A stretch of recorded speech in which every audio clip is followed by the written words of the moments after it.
হরে কৃষ্ণ, রাধে রাধে। ভগবানের কৃপায়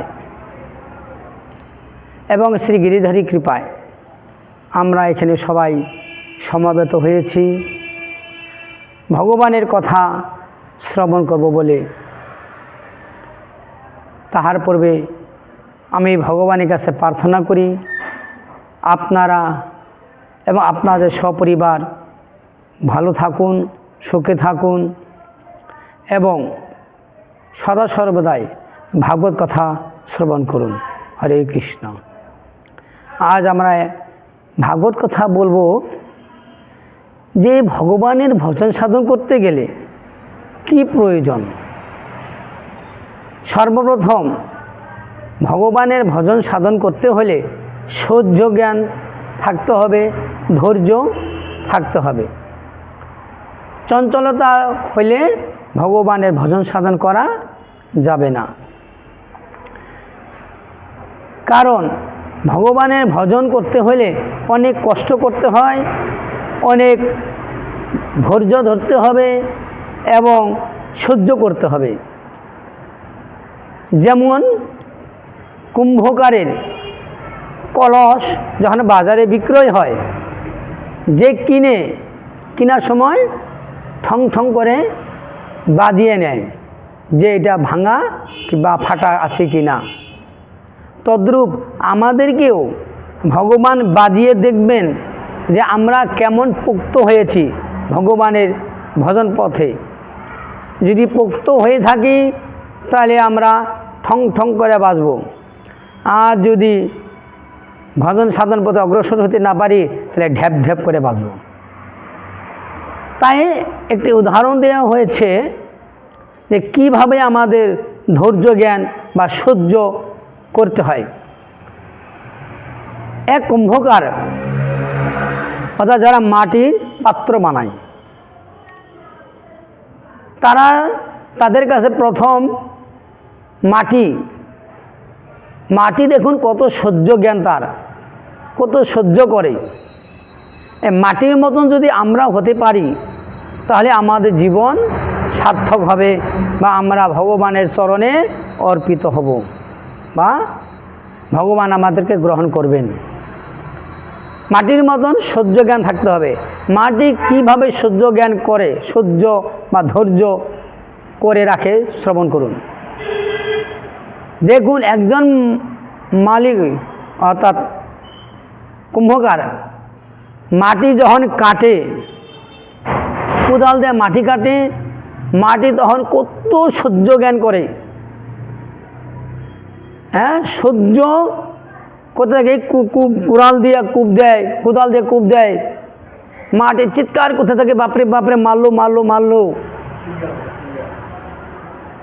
তবুও মাটি বলছে ঠিক আছে বাবা, কাটছে কাটুক, দেখি আরেকটু সহ্য করে থাকি, এরপরে কি দাঁড়ায়।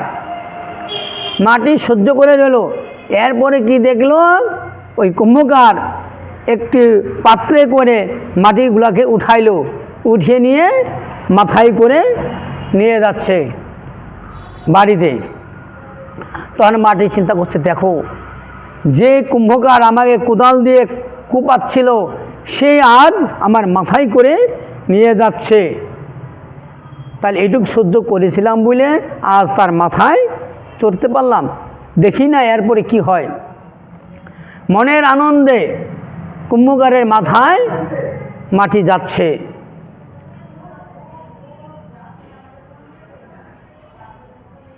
আর চিন্তা করছে দেখি এরপরে কি হয়। যখন বাড়িতে পৌঁছানোর সঙ্গে সঙ্গে কুম্ভকার মাথার থেকে মাটির ইটাকে ধপ করে মাটিতে ফেললো। মাটিতে ফেলার সঙ্গে সঙ্গে মাটি বলছে, ওরে বাবারে কোমরটা গেল। এমনি তো কোদাল দিয়ে কুপাতে আমাকে খণ্ড বিখণ্ড করে ফেলেছে, আর এরপরে কি করলো, আমার মাথার থেকে দিল দুই একটা হাড্ডি যদি গোটা থাকে সেই হাড্ডিগুলো গোড়া হয়ে গেল, চুরমার হয়ে গেল। ঠিক আছে, আরেকটু সহ্য করে থাকি, দেখা যাক এরপরে কি আসে। এইবার এতক্ষণ তো একবারে আছাড় দিয়ে ফালাইলো। এখন কুম্ভকার কি করছে, যেই সব মাটির মধ্যে যেগুলো গুঁড়ো গুঁড়ো ছিল ওগুলো আলাদা করলো, আর যেগুলো ঢেলা ছিল ওগুলাকে একটা লাঠি নিয়ে ডান্ডা নিয়ে একদম পিটাতে লাগলো। আর মাটি চিন্তা করছে সর্বনাশ, হ্যাঁ এমনি তো উপর থেকে ফেলেতে আমার হাড্ডিগুলো সব চুরমার, আর দুই একটা যদি গোটা হাড্ডি ছিল, আর এই কুম্ভকার আমাকে এমন পিটান পেটাচ্ছে, এখন আমার মৃত্যু অসম্ভব, মৃত্যু হবেই। ঠিক আছে, আরেকটু সহ্য করে থাকি না কেন, দেখা যাক এরপরে কি দাঁড়ায়। মাটি সহ্য করতে থাকলো।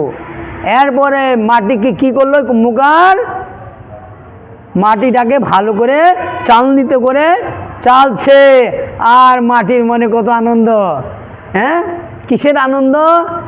যে কুম্ভকার আমাকে কোদাল দিয়ে কুপাইলো, তারপরে মাথায় করে নিয়ে আসলো, তারপরে আবার ধপ করে উপর থেকে নিচে ফেললো, তারপরে আবার ডান্ডা দিয়ে পিটাতে লাগলো। এখন আমাকে কত আদর করছে, বিনা পয়সা নাগরদোলায় চড়াচ্ছে। তো এত কষ্ট ধৈর্য ধরেছিলাম বলে আজ বিনা পয়সা নাগরদোলায় চড়ছি। দেখা যাক এরপরে আর কি হয়। এখন মাটিটাকে ভালো করে চেলে এক জায়গায় রাখলো, এইবার মাটির মধ্যে সুন্দর করে জল ঢালছে।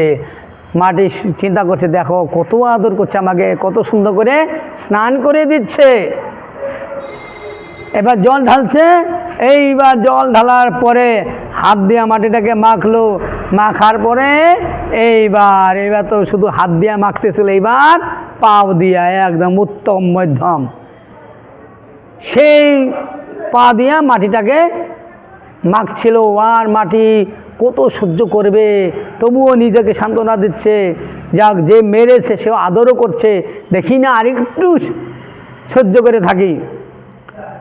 তখন ওই মাটিটাকে যখন ভালো করে মেখে কুম্ভকার সুন্দর একটি পাত্রে পরিণত করলো, অর্থাৎ মাটির ঘর বানাইলো। মাটির ঘর বানানোর সময় ওই যে মাটির ডিজাইন করে কলসি ডিজাইন করে সে ডিজাইনের মধ্যে দিল, মাটির কলসিটা ঘুরছে। আমার মনে মনে চিন্তা করছে, দেখো এতখানি সহ্য করেছিলাম বলে আজ আমি নাগরদোলায় চড়ছি, নাগরদোলাতে চড়ছি। দেখা যাক এরপরে কি হয়। এরপরে সুন্দর করে যখন পাত্রটাকে সাজিয়ে টাজিয়ে এইবার হলো মাটির আসল পরীক্ষা। হ্যাঁ, এবার মাটির অগ্নি পরীক্ষা। এতক্ষণ যা হয়েছে হয়েছে বাবা, সহ্য করতে পেরেছি, কিন্তু এখন অগ্নি পরীক্ষা। সে কুম্ভকার মাটিটাকে কি করলো, কলসিটাকে আগুনের মধ্যে ঢুকে দিল। আগুনে ঢুকানোর সময় আগুন, মাটি চিন্তা করছে এতক্ষণ তো কিভাবে সহ্য করেছিলাম, কিন্তু এখন আগুনের মধ্যে দিয়েছে, এইবার আমার জীবন সে ঠিক আছে, আর একটু সহ্য করে থাকি না কেন, দেখা যাক এরপরে কি দাঁড়ায়। এবার আগুনে তপ্ত হয়ে মাটি ওই কলসি সুন্দর একটি কলসি রূপে বেরিয়ে আসলো। কলসি মনে কত আনন্দ, কোথায় নর্দমার মাটি ছিলাম, হ্যাঁ কোথায় পালকি করে মাথায় করে কুম্ভকারের বাড়িতে আসলাম, তারপরে এরপরে কত নাগরদোলায় চললাম, কত মারলো, এখন আমার অগ্নি পরীক্ষায় পাশ করলাম, এখন আমি কত সুন্দর একটা পাত্রে পরিণত হয়েছি, দেখি না আরেকটু সহ্য করে থাকি কি হয়। ওই কুম্ভকার ওই মাটির কলসিটাকে ভালো করে রং টং করছে, আর মনে মনে মাটি ওই কলসি অর্থাৎ মাটি চিন্তা করছে এত দূর সহ্য করেছিলাম বলে আজ ওই কুম্ভকার আমাকে কত সুন্দর করে সাজিয়ে দিচ্ছে, এখন আমাকে বেড়াইতে নিয়ে যাবে, ঘুরতে নিয়ে যাবে। হ্যাঁ, তো ওই কুম্ভকার ওই কলসিগুলাকে ঘাড়ে করে বাজারে নিয়ে যাচ্ছে। আমার মনে করছে বাহ, যে কুম্ভকার আমাকে এত মারধর করলো আর সে নিজের ঘাড়ে করে আমাকে ঘোরাইতে নিয়ে যাচ্ছে, বাহ কি আনন্দ, দেখি কি হয়। এখন বাজারে নিয়ে গেল। এইবার ওই মাটি চিন্তা করছে, যারা কিনতে আসে তারা কেউ হাত দিয়ে মারে, কেউ লাঠি দিয়ে মারে, চিন্তা করছে মাটি এতক্ষণ তো শুধু আমার কুম্ভকারী মেরেছে, কিন্তু এখন দেখা যায় রাম শ্যাম যদু মধু সবাই আমাকে মারতাছে। ঠিক আছে, আরেকটু সহ্য করে থাকি না কেন, দেখি আর এত দূর যখন গেছি আরেকটু সহ্য করে থাকি, কী হয় লাস্টে কী হয় দেখা যাক। তারপরে এক ভক্ত সেই মাটির কলসি কিনে নিয়ে বাড়িতে গিয়া যখন তার ঠাকুরের মন্দিরের সামনে ঘট রূপে স্থাপন করলো, তখন মাটি বলল, এইবার আমার জীবন ধন্য। এত সহ্য করেছিলাম বলে, সে কোথাকার মাটি ছিলাম, কিভাবে আমাকে এইখানে আসলাম, কত কষ্ট করলাম, সে কষ্ট সহ্য করেছিলাম বলে আজ আমি গোবিন্দ সেবায় লাগতে পারলাম।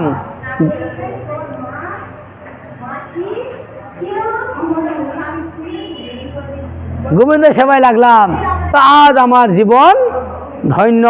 অর্থাৎ আমাদের ভগবানের ভজন সাধন করার পথে কত বিপদ কত আপদ আসবে, সেই আপদ বিপদকে উত্তীর্ণ করে যদি আমরা ভগবানের রাজ্যে পৌঁছাতে পারি বা ভগবানের ভজন সাধন করতে পারি, তবে আমাদের জীবন ধন্য।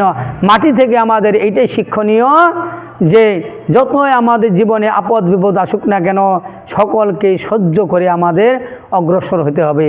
কোন পথে? ভগবানের ভজন পথে অগ্রসর হতে হবে। এইভাবে আপনারাও বাড়িতে যতই কষ্ট হোক, ঝড়ঝাপটা আসুক, আপনারা ভগবানের ভজন সাধন করবেন।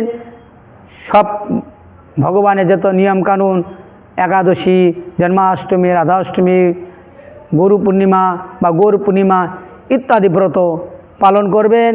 যত করবেন তত আপনাদের পথ পরিষ্কার হয়ে যাবে, অনায়াসে বৈকুণ্ঠে পৌঁছাতে পারবেন। আশা করি আপনারা বৈকুণ্ঠে যাওয়ার জন্য প্রস্তুত হবেন। সদ্গুরু আশ্রয় গ্রহণ করে দীক্ষা মন্ত্র নিয়ে ভগবানের ভজন সাধন করুন। এই বলে আমার প্রস্তাব এখানে রাখছি। হরে কৃষ্ণ, রাধে রাধে।